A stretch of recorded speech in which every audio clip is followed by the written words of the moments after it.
Welcome to commerce studies. एक बार फिर से हम लौट आए हैं हमारी नई वीडियो के साथ। तो जल्दी से हमारे चैनल को सब्सक्राइब कर लीजिए और वहां दिखे बेल आइकन को प्रेस कर लीजिए ताकि आपको हमारे आने वाले सभी वीडियो की नोटिफिकेशंस तुरंत मिल सके और आप अपनी प्रिपरेशन अच्छे से करते रहें। हम यहाँ पर बीकॉम सेमेस्टर 1 से सेमेस्टर 6 एंड एमकॉम सेमेस्टर 1 से सेमेस्टर 4 की सभी क्लासेस लेते हैं। आज हम सीखेंगे मैनेजमेंट अकाउंटिंग का प्रीवियस ईयर क्वेश्चन पार्ट 2। इससे पहले भी मैंने एक पार्ट लिया था जिसके अंदर हमने 12 क्वेश्चंस कवर किए थे मैनेजमेंट अकाउंटिंग के प्रीवियस ईयर के, जो 2020 रिसेंट जो एग्जाम हुई थी उसके क्वेश्चंस लिए गए थे। तो इसमें से काफ़ी सारे क्वेश्चंस हैं जो यूनिवर्सिटी रिपीट कर सकती है, इसलिए क्वेश्चंस आप अच्छे से प्रिपेयर कर ले और ध्यान से पढ़े ताकि इससे मिलते जुलते भी कोई क्वेश्चन अगर यूनिवर्सिटी बनाती है या तो क्वेश्चन पूछे जाते हैं तो आप उसका आंसर सही से कर सके। तो चलिए शुरू करते हैं। Which of the following indicate cash flow? Cash flow इनमें से क्या इंडिकेट करता है? Profit after tax, profit before tax minus depreciation, profit after tax plus depreciation या नन ऑफ द अबव? तो इसका आंसर है profit after tax plus depreciation, because profit after tax में जब भी हम डेप्रिसिएशन ऐड करते हैं तो हमें मिल जाता है कैश फ्लो एंड देन उसके साथ डिस्काउंट फैक्टर को मल्टीप्लाई करके हम फाइंड करते हैं हमारा प्रेजेंट वैल्यू। तो इसका आंसर हो जाएगा हमारा profit after tax plus depreciation.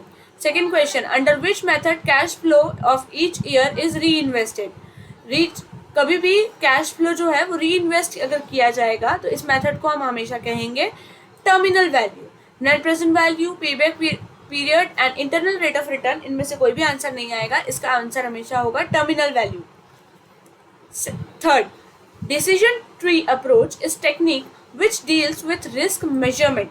Risk measurement से डील करने के लिए जो अप्रोच या टेक्निक हम यूज करते हैं उसे हम कहते हैं डिसीजन ट्री अप्रोच। तो ये ट्रू है या फॉल्स है? तो ये ट्रू है, उसे हम डिसीजन ट्री अप्रोच कहते हैं। इसके बाद sensitivity analysis provide single estimate of future return from the project. ये ट्रू है या फॉल्स है? यानी सेंसिटिविटी एनालिसिस एक एस्टिमेट देता है फ्यूचर रिटर्न कितना आने वाला है इस प्रोजेक्ट के ऊपर, उसका एक सिंगल एस्टिमेट देता है, उसे हम सेंसिटिविटी एनालिसिस कहते हैं। तो वो गलत है, बिकॉज इसे हम सेंसिटिविटी एनालिसिस नहीं कहते जो सिंगल एस्टिमेट देता है। सेंसिटिविटी एनालिसिस से हमें मल्टीपल एस्टिमेट्स मिल जाते हैं फ्यूचर के ऊपर।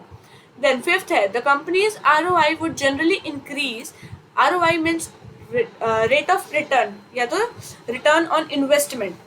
Return on investment. A company's return on investment would generally increase when, इनमें से क्या इंक्रीज होगा? तो कंपनी का ROI इंक्रीज हो जाएगा, या तो इंक्रीज होगा या तो जो भी है। तो एसेट्स अगर इंक्रीज होगा तो सेलिंग प्राइस डिक्रीज होगी, तब कॉस्ट इंक्रीज होगी या कॉस्ट डिक्रीज होगी। तो जब भी कॉस्ट हमारा डिक्रीज होगा तो हमारा रिटर्न ऑन इन्वेस्टमेंट इंक्रीज हो जाएगा। The basic purpose of responsibility accounting system is, basic purpose responsibility accounting का क्या है? अथॉरिटी, बजटिंग, वेरिएंस एनालिसिस या मोटिवेशन? तो इसका आंसर है हमारा variance analysis. Seventh, responsibility accounting is part of. Responsibility accounting किसका पार्ट है? रिस्पॉन्सिबिलिटी अकाउंटिंग हम कब यूज करते हैं? Global responsibility system, internal reporting system, external reporting system या कॉर्पोरेट रिपोर्टिंग सिस्टम? तो इसका आंसर हो जाएगा हमारा internal reporting system.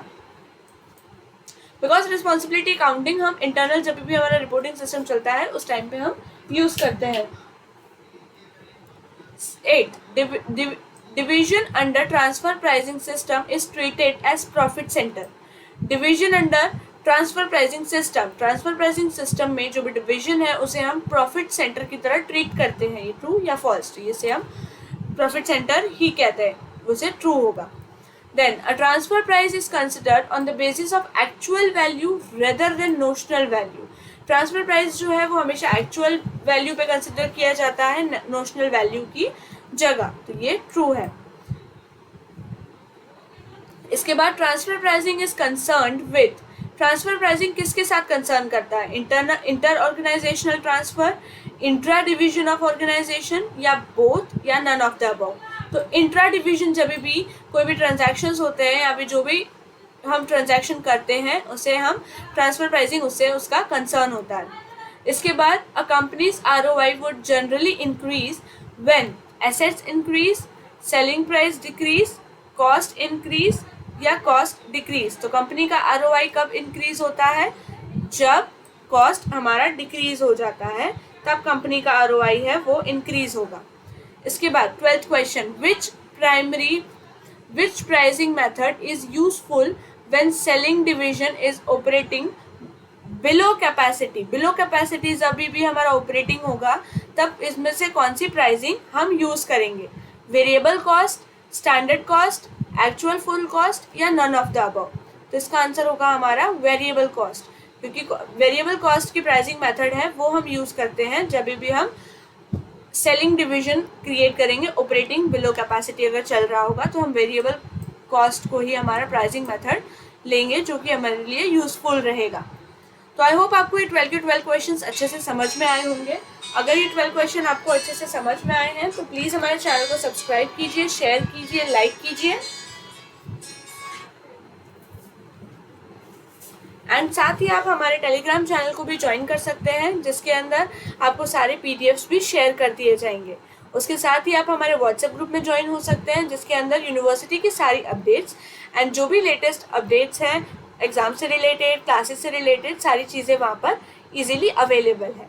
So thank you so much guys.